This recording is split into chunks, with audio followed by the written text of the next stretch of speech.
Good afternoon guys, कैसे हैं आप लोग। मैं बिल्कुल ठीक हूँ। आप लोग बताइएगा, आप लोग कैसे हैं। मैं आप लोगों को प्रसार शिक्षा extension education doctor Vinda ma'am की बुक बता रही थी, जिसमें हम आप लोगों को संचार स्टार्ट किए। फर्स्ट यूनिट पूरा मैंने कंप्लीट कर दिया है। अब मैं आप लोगों को संचार कंप्लीट कराना चाहती हूँ। इसमें संबंधित जितने भी चैप्टर हैं, तो मैं संचार स्टार्ट की हूँ, जिसमें से क्या होता है कुछ पॉइंट मैंने बता दिया है। तो इसमें आप देख सकते हैं मैंने कुछ पॉइंट बता दी हूँ। जो मैं संचार किसे कहते हैं आपको मैं बताई थी। संचार किसे कहते हैं, कम्युनिकेशन, जो कि आपके मौखिक के मतलब वर्बल के साथ नॉन वर्बल भी हो सकता है। कहने का मतलब बोलचाल की भाषा के साथ, लिखित होने के साथ, और क्या आपकी भाव भंगिमा और आपके इशारे भी संचार के अंतर्गत आते हैं। मैंने बताया आप लोगों को, ठीक है। फिर संचार की कुछ परिभाषाएं बताई थी, जिसमें लेगन सर की परिभाषाएं बताई। उन्होंने क्या बोला था कि यह एक प्रक्रिया है। यह एक क्या है, प्रक्रिया है। दो या दो से अधिक लोग क्या करते हैं, अपने विचारों, अपने भाव, अपनी अनुभूतियों को इस प्रकार बांटते हैं। मतलब क्या करते हैं, इस प्रकार उसका शेयर करते हैं या बांटते हैं, जो कि क्या हो, यूनिवर्सल सत्य हो, ट्रू हो, सर्वमान्य सत्य हो। तो वही क्या है, वही संचार होता है। सूपे साहब ने क्या कहा, तो इन्होंने ये कहा था कि यह एक प्रक्रिया है जिसमें क्या होता है, जिसमें संदेश स्रोत प्राप्त करता है और हस्तांतरित किया था। मतलब संचार एक प्रक्रिया है जिसमें संदेश जो होता है, कह सकते कोई मैसेज जो होता है, वो कैसे रिसीवर तक किसी स्रोत, कोई कह सकते हैं ना, कोई एक माध्यम के द्वारा, मीडियम के द्वारा पहुंचाया जाता है। किसने कहा, तो सूपे सर ने कहा। मार्श ने कहा कि एक शैक्षिक प्रक्रिया है जो कृषि में भी इसका उपयोग होता है। ठीक है, ऐसे करके मैंने कुछ परिभाषाएं आप लोग को बताई थी। उसके बाद हमने आपको बताया था संचार बिना शब्दों के भी होता है। ये चीज़ मैं आपको ये पॉइंट समझाई थी कैसे होता है। उसके बाद आप बताना संचार एक द्वितरफा प्रक्रिया है। तो चलिए आप लोग देख लीजिए संचार कैसे कहते हैं, कि क्या है ये एक द्वितरफा प्रक्रिया। तो संचार एक द्वितरफा प्रक्रिया है। कम्युनिकेशन ए टू वे प्रोसेस, मतलब टू वे प्रोसेस, द्वितरफा प्रक्रिया। जैसे आपने पढ़ा प्रसार शिक्षा भी कैसी है, तो द्वितरफा, लैब टू लैंड है। जैसे कह सकते हैं ना, कोई गांव की चीज़ लैब तक पहुंचाना, फिर लैब की चीज़ें लैंड तक पहुंचाना। ठीक है, उसी प्रकार ये भी है, कम्युनिकेशन भी है।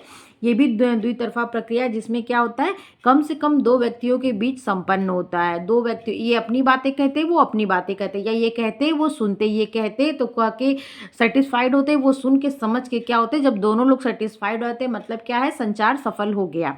इसमें एक व्यक्ति संचारक, कम्युनिकेटर संचारक, संप्रेषक भी कहते होता है। दूसरा प्राप्तकर्ता रिसीवर होता है, अथवा श्रोता ऑडियंस भी कह सकते हैं। इन दो व्यक्तियों के बीच संवाद संदेश होता है। संचारक संवाद को प्रेषक, मतलब जो प्रेषक ग्रहण करता या प्राप्त करता, प्रेषक मतलब क्या है, जो मतलब उसको जो ग्रहण कर रहा है, श्रोता ग्रहण करता, वो ग्रहण कर रहा है, प्राप्त करता मतलब कौन, श्रोता। संदेश वाहक जो बातें, विचार, तथ्य श्रोता को बताना चाहता है, यदि वही बातें, वही विचार, तथ्य ठीक वैसा का वैसा ही प्राप्त कर ग्रहण कर लेता है, तो संचार प्रक्रिया द्वितरफा प्रक्रिया कहलाती है। कब ये द्वितरफा प्रक्रिया कहलाएगी, जब कोई संदेश वाहक, मतलब जो कम्युनिकेटर है, जो संप्रेषक है, अगर वो अपनी बातें, संचारक अपनी बातें, विचार या अपने किसी तथ्य को, फैक्ट को श्रोता तक मतलब प्राप्तकर्ता, रिसीवर तक जो बातें, विचार, तथ्य पहुंचाना चाहता है, अगर वो ठीक वैसा ही समझ जाए या ग्रहण कर ले, तो क्या कहेंगे, संचार प्रक्रिया द्वितरफा प्रक्रिया इसी वजह से क्या होता है, कहलाती है। ठीक है, यदि संचारक कहना कुछ और चाहता है, प्राप्तकर्ता, श्रोता, मतलब अर्थ का अनर्थ भी कह सकते हैं, या अनर्थ का अर्थ कह सकते हैं, श्रोता या उसकी बातों को सुनना नहीं अथवा समझना नहीं चाहता, तो जैसे मैं आपको बता रही हूँ, मोबाइल माध्यम है, मैं क्या हूँ, कम्युनिकेटर हूँ, संचारक हूँ। ठीक है, मैं आपको बता रही हूँ, अगर आपने मेरी वीडियो देख के और पूरा का पूरा वीडियो देख के आपको ये लगा कि हाँ मैम ने जैसा बताया वैसा ही मुझे समझ में आ गया है, बिल्कुल जैसा मैम ने बताया मेरे माइंड में उतर गया, तो मतलब क्या है, संचार द्वितरफा है और बातें आपको समझ में आई, संचार सफल हो गया। लेकिन अगर मैं बता रही हूँ आपको समझ में नहीं आया, या मैं जो कह रही हूँ आपके पल्ले नहीं पड़ रहा है, तो क्या होगा, वो संचार द्वितरफा नहीं कहा जाएगा। वो कैसा कहा जाएगा, वो वन वे प्रोसेस कहा जाएगा। बस मैं बता रही हूँ, आपको समझ में नहीं आ रहा है, ठीक है। तो बस एक कार्य हो रहा है, बताना, समझ में आना, प्राप्तकर्ता द्वारा वो चीज़ नहीं हो रहा है। इस स्थिति में संचार प्रक्रिया असफल हो जाता है। कहने का मतलब तो आपको समझ में नहीं आएगा, ठीक है। तभी वैरन वीवर कहते हैं कि संचार प्रक्रिया के माध्यम से एक व्यक्ति का दिमाग दूसरे व्यक्ति के दिमाग को प्रभावित करता है।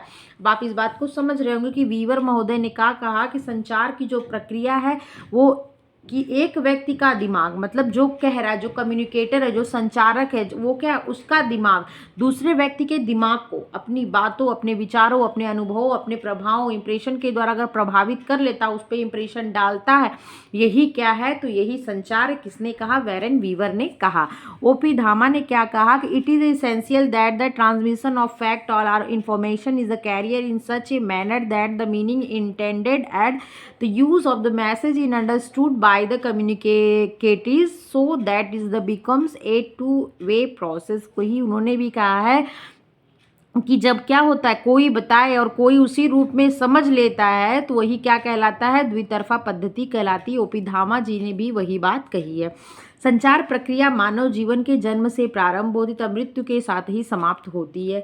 संचार समाज के विकास में प्राणदायिनी वायु के समान है। यदि संचार प्रक्रिया नहीं होगी तो मानव का विकास भी नहीं होगा। आदि मानव अपने संकेतों, शारीरिक मुद्राओं, भाव भंगिमाओं से एक दूसरे के साथ संचार करते थे। पहले के आदमी की बात, पहले शब्द नहीं था, पहले उनको शब्दों का ज्ञान नहीं था, अक्षरों को ज्ञान नहीं था, वर्णमाला का ज्ञान नहीं था, तो वो क्या करते थे? वो शारीरिक मुद्रा, आदि मानव, पहले के मानव की बात हो रही है, तो आदि मानव शारीरिक मुद्रा, भाव भंग, गैस्चर का प्रयोग, इशारों के द्वारा क्या करते थे? संचार करते थे। आज भी इनकी महत्ता कम नहीं है। सभ्यता के विकास, इमोजी सबसे बड़ा इसका उदाहरण है कि इसकी महत्ता आज भी कम नहीं है। सभ्यता के विकास के साथ ही संचार के साधनों में भी व्यापक विस्तार हुआ, जिसका परिणाम हमारे सामने है। आज संचार के अनेक साधन उपलब्ध हैं, जिसके माध्यम से घर बैठे दुनिया की खबरों का तत्काल जाना जा सकता है। सैटेलाइट, इंटरनेट, मोबाइल टेलीफोन आदि इलेक्ट्रॉनिक मीडिया संचार के आधुनिकतम साधन हैं, ठीक है। संचार के प्रकार आपने देख लिया। संचार क्या है, कम्युनिकेशन क्या है, रिसीवर क्या है, प्राप्तकर्ता किसे कहते हैं, संचार प्रक्रिया कैसी प्रक्रिया है, तो द्वितरफा प्रक्रिया, कुछ चीज़ें आप जान गए। अब आप क्या जानना है? संचार के प्रकार कितने होते हैं, टाइप ऑफ कम्युनिकेशन। संचार के प्रमुख प्रकार होते हैं। एक क्या होता है? एक वैयक्तिक संचार होता है, दूसरा क्या होता है? पारस्परिक संचार होता है, और तीसरा क्या होता है? सामूहिक संचार होता है। वैयक्तिक संचार इंडिविजुअल कम्युनिकेटर कहते हैं, ठीक है। हम सभी नित्य प्रति स्वयं से बातें करते हैं, सोचते हैं, चिंतन मनन करते हैं, सो कहते हैं इंडिविजुअल, कहते हैं ना इंडिविजुअल मतलब स्वयं, व्यक्तिक, पर्सनल की बात कर रहे हैं। स्वयं से बातें करना, चिंतन मनन करना। देखिए कभी कभी अपने आप से ही नहीं बातें करते हैं, अपने मन में उधेड़-बुन लगाए रहते हैं, वो क्या कहलाता है? तो व्यक्तिक संचार कहलाता है, इंडिविजुअल कम्युनिकेशन कहलाता है। जो हम स्वयं से बातें करते हैं, चिंतन मनन करते हैं, सोचते हैं, वो क्या है? तो व्यक्तिक संचार, इंडिविजुअल कम्युनिकेशन है। सोचना, विचारना, ये सभी क्या है? व्यक्तिक संचार ही होते हैं। प्रातःकाल उठने से लेकर रात्रि के सोते समय हम अपने आप को अनेकानेक निर्देश देते, जैसे कहते हैं ना, मन ही मन में कहते हैं आज हम एक चैप्टर पढ़ा देंगे, आज हम ये चैप्टर खत्म कर देंगे, आज इस क्वेश्चन को हम लगा लेंगे, आज यूथ का ये चैप्टर हम कंप्लीट कर लेंगे, या आज बच्चों को मैं ये चैप्टर बता दूंगी, हम कहते हैं ना। तो ये क्या होता है? हम इंडिविजुअल कम्युनिकेशन कर रहे हैं और अपने आप को दिशा निर्देश दे रहे हैं, अपने आप को मोटिवेट कर रहे हैं, अपने आप से बातें कर रहे हैं, अपने आप से प्रण ले रहे हैं। तो ये क्या हो गया? ये व्यक्तिक संचार हो गया, ठीक है। इसमें हम योजना बनाते हैं। योजना कहते हैं, योजना कैसी प्रक्रिया है? तो मानसिक प्रक्रिया है। तो मानसिक प्रक्रिया क्या? आप मस्तिष्क में अपने योजना बना रहे हो, लेकिन एक प्रोसेस ही तो तैयार कर रहे हो, तो वो क्या है? वो कैसे योजना बनाना किसके अंतर्गत आएगा? तो वो व्यक्तिक संचार, इंडिविजुअल कम्युनिकेशन के अंतर्गत आएगा, ठीक है। आज जल्दी उठकर पढ़ाई करनी है, नहा धोकर पूजा पाठ करना है, शाम को दोस्तों से मिलने जाना है, बाजार से सामग्री खरीदनी है, ऑफिस में लंबित कार्य, पेंडिंग्स वर्क निपटाने हैं, नई योजनाएं तथा कार्यक्रम बनाते हैं, रात्रि में मेहमान के लिए विभिन्न प्रकार के स्वादिष्ट व्यंजन बनाते हैं, शाम का नाश्ता तैयार करते हैं, घर की साफ सफाई के साथ ही साज सज्जा का कार्य करते हैं, आदि आदि। इस प्रकार प्रतिदिन प्रतिक्षण हम कुछ न कुछ सोचते, विचारते, मंथन व मनन करते रहते हैं। शायद ही दिन का कोई क्षण ऐसा होगा जब हम विचार शून्य होते हैं। यहाँ तक कि पूजा पाठ करते समय भी हमारा मन शांत नहीं रहता। यहाँ सही बात है, अगर आपका मन शांत होता है तो कहते हैं यार मन भगवान के सामने, फिर भी मन क्या भटक रहा है कुछ। अगर आप मन शांत किए तो क्या होता है? मन इधर उधर, जैसे बहुत लोग ध्यान लगाते हैं तो कहते हैं ना यार जब मैं मेडिटेशन करती हूँ तो मेरा ध्यान भंग हो जाता है। क्या होता होता है वो इंडिविजुअल कम्युनिकेशन के प्रोसेस होती है। उस टाइम क्या होता है, आपका माइंड इधर उधर जाता है।